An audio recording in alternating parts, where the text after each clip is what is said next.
ಅವಕಾಶ ಸಿಗದೆ ಇದ್ದಾಗ ಪ್ರತಿಯೊಬ್ಬರು ಮಾಡ್ತೀವಿ ಆ ಥರ. ಪ್ರತಿಯೊಬ್ಬರು ಹತಾಶೆಗೊಳಗಾಗಿ ಪ್ರತಿಯೊಬ್ಬರು ಮಾಡೋದನ್ನೇ ನೀವು ಮಾಡಿದ್ದೀರಾ. ಅದೇನು ಇದಲ್ಲ.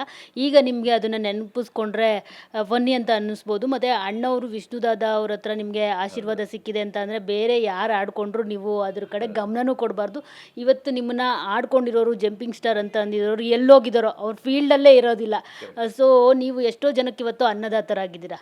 ಅದು ಇಂಪಾರ್ಟೆಂಟ್ ಇಲ್ಲಿ. ಕರೆಕ್ಟ್. ಇವತ್ತಿಗೆ ನನ್ನ ಫಸ್ಟ್ ಸಿನಿಮಾ ಕಲಾಕಾರ ತುಂಬ ಆಸೆ ಇಟ್ಕೊಂಡು ಎಲ್ಲರೂ ಸರ್ ನೀವು ನಾಯಕ ನಟರಾಗಿ ಮಾಡಬೇಕು ಅಂತ ಜನ ಹೇಳಿದ್ದು. ಎಲ್ಲೇ ಒಂದು ಕಡೆ ಹೋದಾಗ, ಒಂದು ಫಂಕ್ಷನ್ಗೆ ಹೋದಾಗ, ಎಲ್ಲೋ ಬೀದಿ ರಸ್ತೆಯಲ್ಲಿ ಯಾರೋ ಬಂದು ನಮ್ಮ ಮಾತಾಡಿಸಿದಾಗ ಕಲಾವಿದರು ಸರ್ ನೀವು ಚೆನ್ನಾಗಿ ಮಾಡ್ತೀರಾ ಸರ್ ಅಂತ ನಮ್ಮನ್ನು ತಪ್ಕೋತಾರೆ. ನಮ್ಮನ್ನು ನೂಕಾಡಿ ನುಗ್ಲಲ್ಲಿ ಬಂದು ನಮ್ಮನ್ನು ಕೈ ಶೇಕ್ ಹ್ಯಾಂಡ್ ಮಾಡಿದ್ರೆ ಸಾಕು ನಮಗೆ ಅಂತ ಬಂದು ಖುಷಿ ಪಡ್ತಾರಲ್ಲ ಅಂಥವರೆಲ್ಲ ಸರ್ ನೀವು ನಾಯಕ ನಟರಾಗಿ ಮಾಡಬೇಕು ಅಂದಾಗ. ಆಮೇಲೆ ನನ್ನ ಫಸ್ಟ್ ಸಿನಿಮಾ ನಾನು ನಾಯಕನಾಗಿ ಮಾಡಿದ್ದು ನೀನಂದರೆ ಇಷ್ಟ ಅಂತ. ದರ್ಶನ್ ನನ್ನಿಬ್ಬರು ಹೀರೋಸು. ಹೌದು, ಎಷ್ಟೋ ಜನಕ್ಕೆ ಗೊತ್ತೇ ಇಲ್ಲ, ಕೆಲವು ಆ ಫಿಲ್ಮ್ ನೋಡಿದಾರೋ ಎಲ್ಲೋ ಗೊತ್ತಿಲ್ಲ.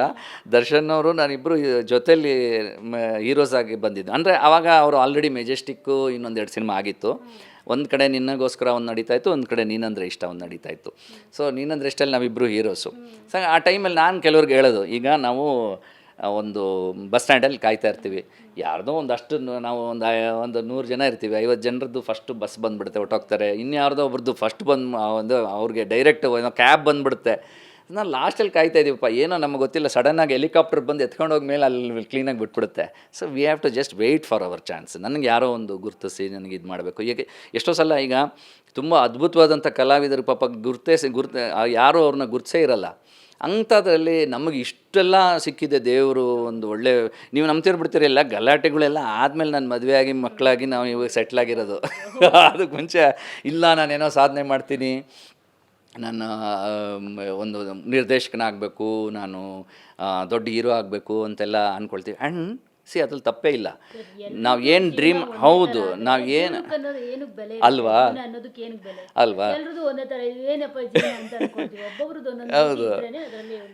ಅದು ಇದು ದ್ವಾರಕೀಶ್ ಅವರ ಮಗ ಯೋಗೀಶ್ ದ್ವಾರಕೀಶು ನಿರ್ಮಾಣ ಮಾಡಿದಂಥ ಧಾರಾವಾಹಿ ಇದು ಹೋಗಲಿ ಬಿಡಿ ಸರ್ ಅಂತ. ಅದರಲ್ಲಿ ನಾವೆಲ್ಲ ನಟನೆ ಮಾಡ್ತಾಯಿದ್ದೆ, ಅರುಣ್ ಸಾಗರು, ನಾವೆಲ್ಲ ಕಾಮಿಡಿ ಸೀರಿಯಲ್ಸ್. ಅವರೇ ಫಸ್ಟು ನನಗೆ ನೀನು ಕಾಮಿಡಿ ಕೂಡ ಮಾಡ್ಬೋದು ಅಂತ ಧೈರ್ಯ ಕೊಟ್ಟವರು, ಯೋಗಿ ದ್ವಾರಕೀಶು. ಸೊ ಅಲ್ಲಿ ಮೈನಾ ಅಂತ ನಿರ್ದೇಶಕರು ತುಂಬ ಚೆನ್ನಾಗಿ ನಿರ್ದೇಶನ ಮಾಡ್ತಾಯಿದ್ರು. ಅವರೆಲ್ಲ ಧೈರ್ಯ ತುಂಬಿದ್ರು, ಕಾಮಿಡಿ ಟೈಮಿಂಗ್ ಚೆನ್ನಾಗಿದೆ ನೀನು ಮಾಡು ಅಂತೇಳಿ.